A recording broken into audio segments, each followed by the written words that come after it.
Hi everyone, this is Veronica. Today our topic of discussion is on Ecoclub program. So what is this program? We'll discuss in detail. Basically this is NGC, National Green Corps Ecoclub program. So we will discuss in detail about this. For my video updates and queries, you can connect with me on Instagram and Facebook because I feel together we can make a difference. Now see what is the relevance of this topic in your exams. It will be covered in your mains paper 3, conservation, environmental pollution and degradation.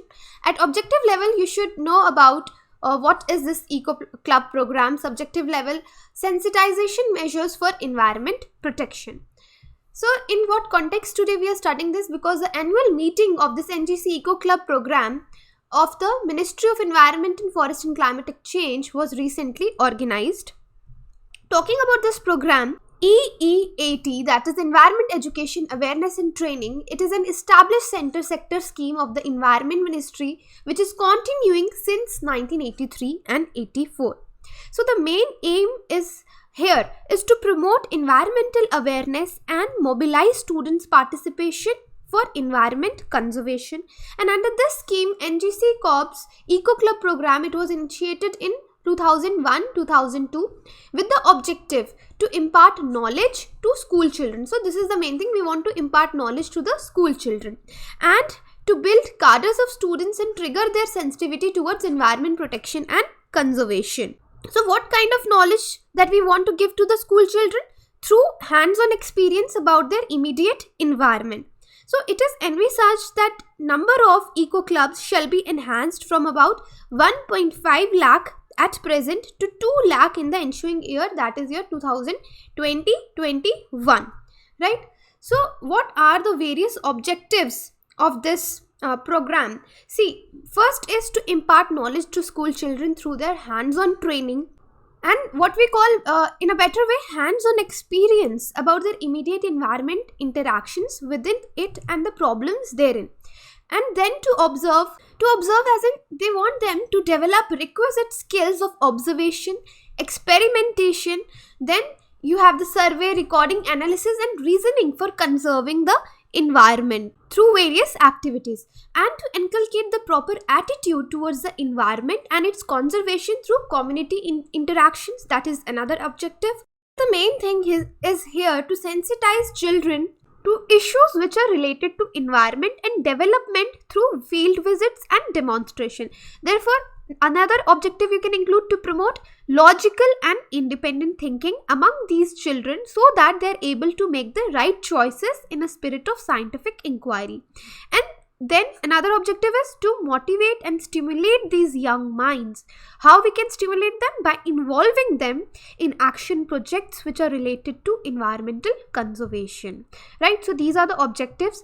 Then how we can implement this, implementation of this particular program. See, the scheme is being operated through eco clubs of 50-60 students having an interest in environment related issues formed in member schools. So usually we have earlier we have seen these things in colleges where there are so many societies. Apart from the academic studies, you can even take part in such societies. There are dramatic societies, environment societies, debating societies and like that. Now such a thing has been started. This concept is being implemented in schools also, where eco clubs are open and there are 50 to 60 students involved who have interest in environment related issues. So these eco clubs are supervised by teacher in charge who is selected from among the teachers of the member schools on the basis of her interest in environment related issues.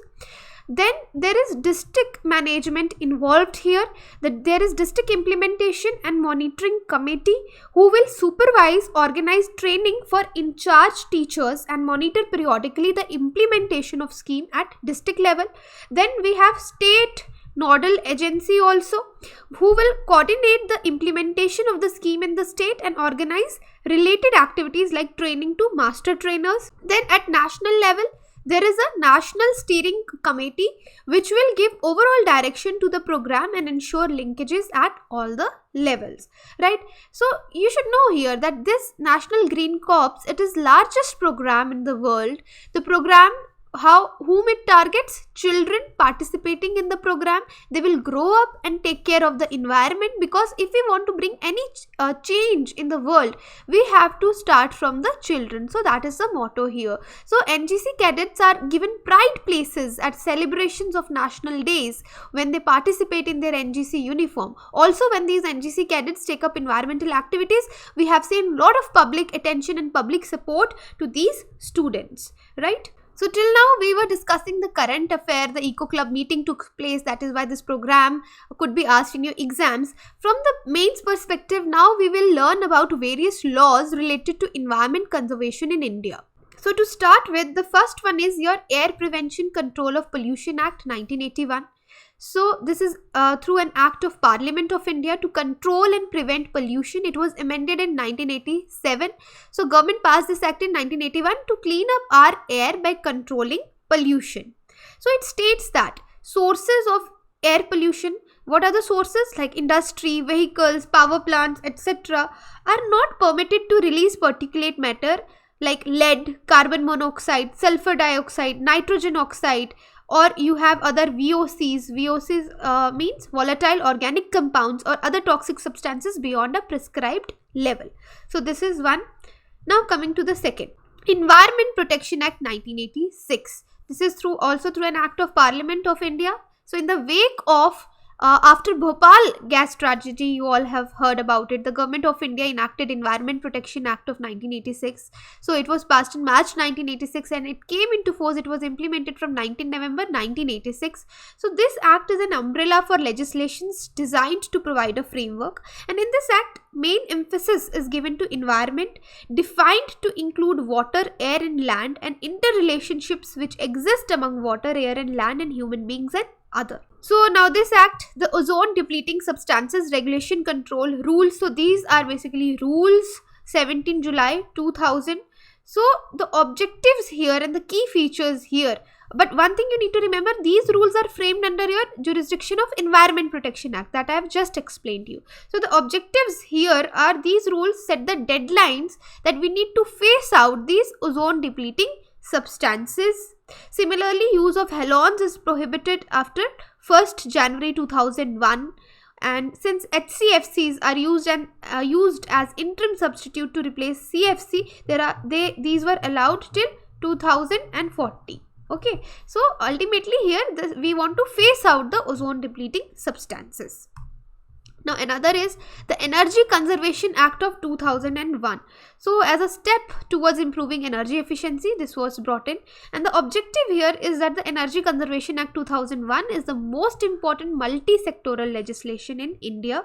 So this act actually specifies energy consumption standards for the appliances and equipments, and it prescribes energy consumption norms also and standards for consumers. So this is once again very important. Forest Conservation Act 1980. So the background being first Forest Act was enacted in 1927, but alarmed at India's rapid deforestation that we are witnessing, resulting environmental degradation, then we brought in this particular Act 1980. So it was enacted to consolidate the law related to forest, the transit of forest produce, and the duty livable on timber and other forest produce. So under the provision of this act, prior approval of central government is required for diversion of forest lands for non-forest purposes, right? Then we have National Green Tribunal Act 2010. So the key features were, it was enacted under India's constitutional provision of Article 21, which assures the citizens of India the right to a healthy environment. And the specialized architecture of the NGT will facilitate fast-track resolution of environmental cases. Now this one, it is very, very important. Wildlife Protection Act 1972. See, the objective here is, the Wildlife Act provides for us is state wildlife advisory boards, regulations for hunting wild animals and birds, establishment of the sanctuaries and national parks, regulation for trade in wild animals, animal products and trophies, and judicially imposed penalties if someone violates this act. So these are the objectives, and obviously if we look at the features of this act, harming endangered species, they are listed in Schedule 1 of the act. It is prohibited. Few species are classified as vermin. They are in Schedule 5. So you should know there are different schedules. So in Schedule 1, it prohibits the hunting throughout India. Then there are some animals which need special protection. So they are in Schedule 2. So big game, Schedule 3, and small game is Schedule 4, and it is regulated through licensing. Then we have Schedule 5 also, where we have all the vermin species which may be hunted without any restrictions. So wildlife wardens and their staff administer this act, and amendment to the act in 1982 was done, where we introduced a provision permitting the capture and transportation of wild animals for the scientific management of animal population. So this is all about today's lecture. We learned the current affair. We discussed from the mains perspective also about various laws, environment protection laws. If you have any confusion, you can connect with me on social media. Thank you. Yeah, one more thing, the PDF will be available on my Telegram channel.